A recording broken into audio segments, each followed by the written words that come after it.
बहुत पुराने जमाने की बात है, जब इंसान छोटे कद के थे और उन्हें लोग प्यार से बोने लोग कहते थे। ये बोने लोग घने जंगल के बीच निर्वन नाम के गांव में रहते थे, जहां चारों तरफ घना अंधेरा और ऊंचे ऊंचे पेड़ों का जंगल था। उनकी जिंदगी मिट्टी से जुड़ी हुई थी।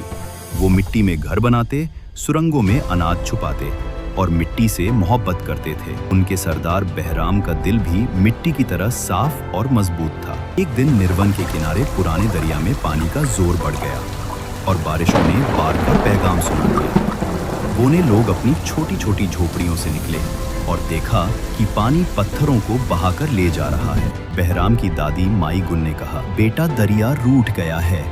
जब दरिया रूठता है तो मिट्टी भी बेचैन होती है। बहराम समझ गया कि आफत का सामना करना है। पहली बारिश में ही बोने लोगों के घरों में पानी घुस गया। वो रात भर मिट्टी की दीवारें बनाते रहे, रेत की बोरियां भर भर के अनाज बचाते रहे। जब बाढ़ ने उन्हें घेरा तो जंगली चूहे और नेवले भी उनके जखीरे पर टूट पड़े।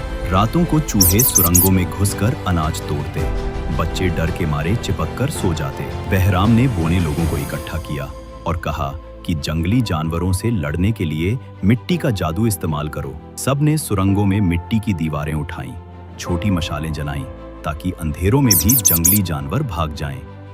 दिन गुजरते गए, बारिश रुकने का नाम नहीं ले रही थी। जंगली जानवरों का झुंड बार बार लौट आता, मगर बोने लोगों ने हिम्मत नहीं हारी।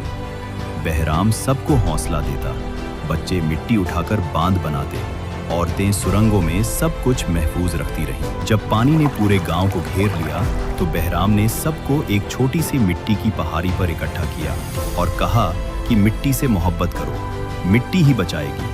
पूरी रात उन्होंने मिट्टी से बांध बनाए।